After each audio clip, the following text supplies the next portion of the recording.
UP home guard की पहली लड़ाई तो हमने फॉर्म भर के कर ली है, क्योंकि सबसे मेन चीज़ है पहले तो मन बनाना कि यार ये नौकरी हमको करनी है और अच्छी नौकरी है। क्योंकि कहीं ना कहीं अगर हमारा मैथ और रीजनिंग और हिंदी अच्छे से नहीं कंप्लीट है तो मैं जीएस अच्छे से पढ़ के इस एग्ज़ाम को निकाल सकता हूँ। ये मन बना के आपने फॉर्म भर दिया है। अब जो दूसरी लड़ाई है वो मेन लड़ाई है, वो दूसरी लड़ाई है पढ़ने की, कंपटीशन को बीट करने के लिए तैयारी करने की। ठीक है, तो अब तैयारी करने की बारी आ चुकी है। कैसे तैयार करना है आपको पूरा जीके, तो उसके लिए ये वीडियो पूरा प्रॉपर हम बताने वाले हैं। इसमें सब कुछ हम कंप्लीट जिक्र करेंगे कि कैसे आपको पढ़ना है, टाइम टेबल क्या रखना है, कि ये आने वाले 3 से 4 महीने के अंदर आपका पूरा तैयार हो जाए जीएस, और अपने अपने डिस्ट्रिक्ट में आप अच्छे नंबर से कंपटीशन करें और सिलेक्शन लें। ठीक है, तो आ जाइए जरा पास, हम सब कुछ बता देते हैं। यूपी होमगार्ड 2025 के बारे में हम बता रहे हैं। पूरा प्लान हमने बना लिया है, तो इस पूरे प्लान को कैसे आपको चलना है, कैसे आपको फॉलो करना है, वो समझ लेते हैं। सबसे पहले मैं आपको बता दूं, यूपी होमगार्ड 2025 की तैयारी आप सभी को करनी है। ठीक है, जीके 100 प्रश्न पूछे जाते हैं। 100 प्रश्न 2 घंटे में आपको करने हैं। 2 घंटे में आपको करने का टाइम मिलेगा। ठीक है, क्या क्या आएगा, हालांकि आपको पहले ही मैंने बता दिया पूरा जीके आएगा, लेकिन मैंने जहां तक यूपी के जो भी एग्ज़ाम होते हैं, यूपी के जो भी कॉम्पिटिटिव एग्ज़ाम होते हैं, उसमें क्या क्या वेटेज रहता है, उसी को देखते हुए होमगार्ड में मैंने बनाया हुआ है। जैसे सबसे इम्पॉर्टेंट मुझे लग रहा है यूपी जीके, क्योंकि यूपी जीके में आपको 15 से 20 प्रश्न देखने को मिलेंगे। कोई भी यूपी स्टेट का एग्जाम होता है उसमें यूपी के प्रश्न जरूर पूछे जाते हैं, और ये होमगार्ड की भर्ती यूपी की है, इसलिए यूपी से प्रश्न पूछे जाएंगे। तो 15 से 20 प्रश्न, 10 से 15 प्रश्न आपको करंट अफेयर से देखने को मिलेंगे। ठीक है, 15 से 20 प्रश्न आपको स्टैटिक जीके और मिसलेनियस विविध वाले पोर्शन से देखने को मिलेंगे। कुल मिला के अगर बात करें पूरे 100 प्रश्न की, जिसमें कुल मिला के 50 से 60 प्रश्न केवल यूपी जी के करंट अफेयर और विविध से पूछा जा रहा है। इंपॉर्टेंट सेक्शन है, ये तीनों ही सेक्शन बड़े इंपॉर्टेंट है, इनको ज़्यादा ध्यान देना है। अब यहाँ पर अगर सब्जेक्ट वाइज बात करें तो हिस्ट्री में 5 से 7 क्वेश्चन, पॉलिटी में 5 से 7 क्वेश्चन, ज्योग्राफी में 5 से 7 क्वेश्चन, इकोनॉमी में 5 से 7, कोई फिक्स नहीं है, लेकिन मैं मान के चल रहा हूँ 5 से 7 क्वेश्चन आप सब्जेक्ट वाइज लेके चल सकते हैं। यहाँ से 5 से 7 क्वेश्चन हर सब्जेक्ट से पूछे जा सकते हैं। ठीक है, कुल मिला के हमारे पास जो पढ़ना है वो यूपी जी के, स्टैटिक जी के, current affair, history, polity, geography और इकोनॉमी। ठीक है, समय 3 से 4 महीने का आपको समय मिल जाएगा। ठीक है, अब ये जो पूरा आपको मैंने बताया है, ये 3 से 4 महीने में अगर आपको कंप्लीट करना है तो आप सच्चाई सुन ले। ठीक है, सच्चाई क्या है, अगर आप मिनिमम 8 घंटे नहीं पढ़ेंगे तो भाई ये सिलेबस आप 3 से 4 महीने में कंप्लीट नहीं कर पाएंगे। क्या करना पड़ेगा सर 8 घंटे के लिए? तो मैंने आपको सीधा सा बताया कि भाई 8 घंटे अगर आपको पढ़ना है तो 3 बार पढ़ने की आदत बनाओ आज से ही। आज से ही आपको सुबह, दोपहर, शाम 3 बार किताबें खोलनी है।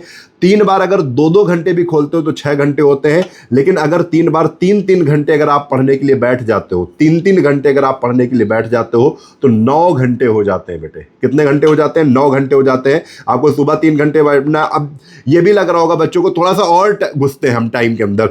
आप सुबह 7 बजे उठे, 7 से 10 पढ़ाई की, 7 से 10 आपने पढ़ाई की, उसके बाद कितना टाइम मिल गया? 10 से 11, 11 से 12, 12 से 1, 3 घंटे रेस्ट मिल गया यार। फिर 1 से 4 बजे तक हमने 3 घंटे फिर पढ़ाई की, वो दोपहर का मामला आ जाएगा। फिर उसके बाद शाम का जो मामला आ जाएगा, उसके बीच में भी काफ़ी गैप है। फिर उसके बाद 7 से 10 हमने पढ़ाई की, सो गए, तब भी 9 घंटे हो जाएंगे। पढ़ना दुनिया का सबसे आसान काम है, ये मान के चलिए। आप 3-3 घंटे करके अगर 3 बार पढ़ते हैं तो कंप्लीट 9 घंटे की पढ़ाई होगी। 9 घंटे में भाई ये जो ऊपर सिलेबस हमने ये पूरा का पूरा लिखा हुआ है, ये आप आसानी से कंप्लीट कर सकते हो। ठीक है, अब इसमें रही सबसे पहले बात, अब सर कब, किस टाइम, कौन सी चीज़ें पढ़ें? तो आपको बहुत आसान भाषा में बता देते हैं। सुबह मॉर्निंग टाइप आप यूपी जीके पर ध्यान दें भाई। 3 घंटे यूपी जीके घसीट के पढ़ें। अब यूपी जीके की अगर बात करें तो ये जैसे किताब है, ये 2 किताबें मैं लेके चल रहा हूँ। अब देखो कौन सी किताब है, विद्या पब्लिकेशन की किताब है। आप जाएंगे, अगर ये किताब नहीं भी मिल रही है तो आप क्या करेंगे, देखो पेज कितने कम पेज है इसमें, है ना, मुश्किल से 64 पेज की मिनी बुक है यूपी जीके की। इसको आप घसीट के पढ़िए। अच्छी चीज़ क्या, देखो इसमें सब कुछ आपको मिल जाता है। पहले ऐतिहासिक परिदृश्य मिल गया कि यूपी में ऐतिहासिक मगध साम्राज्य, मौर्य साम्राज्य, ये सब कुछ मिल जाता है, ठीक है।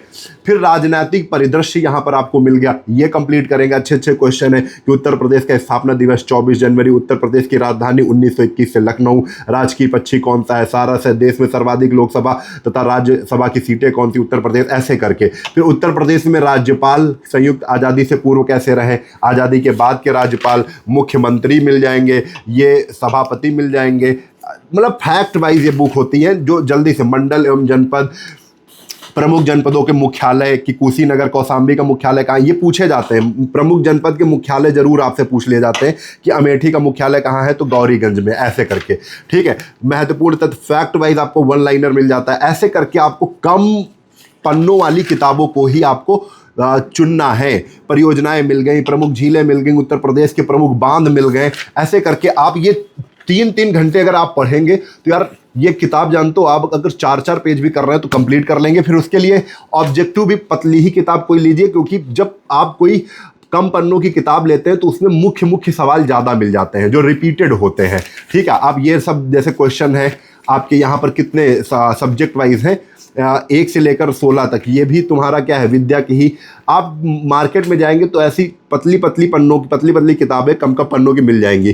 तो 2 घंटे आप उसको थ्योरी वाइज पढ़िए, 1 घंटे उसका प्रैक्टिस कर लीजिए। इस तरीके से 3 घंटे आप यूटिलाइज कर लेंगे, यूपी जीके अच्छे से तैयार हो जाएगा, ठीक है। तो यहाँ से 15 से 20 प्रश्न की तैयारी आपकी कंप्लीट हो जाएगी। दोपहर का जो समय है वो दोपहर का समय आप सब्जेक्ट वाइज दीजिए, ठीक है। दोपहर का समय आप क्या दीजिए, सब्जेक्ट वाइज दीजिए। दोपहर में आप लूसेंट किताब को, किस किताब को, लूसेंट किताब को दीजिए। लूसेंट में आप सब्जेक्ट वाइज आप हिस्ट्री, अब रीडिंग करनी है, ना कि अगर हम हमारे पास किताब होता तो हम बता देते कैसे। आपको एक हाइलाइटर लेना है, केवल रीडिंग करनी है, दिमाग में बिल्कुल लोड नहीं डालना है कि मुझे याद ही करना है ये पॉइंट, नहीं, आपको केवल रीडिंग करनी है, ठीक है। सबसे पहले आपने एंशिएंट हिस्ट्री पढ़ी, ठीक है, एंशिएंट के बाद मिडिवल पढ़ी, मिडिवल के बाद आप मॉडर्न गांधी जी के बारे में पूरा पढ़ते चले जाएंगे। बस ये नहीं है कि हमको इस 3 घंटे में याद करना है, आप बस केवल पढ़ लेंगे, उसी से क्वेश्चन फंस जाएंगे, क्योंकि ऑप्शन मिलते हैं। दिमाग आपका इतना तेज होता है, तुरंत पकड़ लेगा ऑप्शन,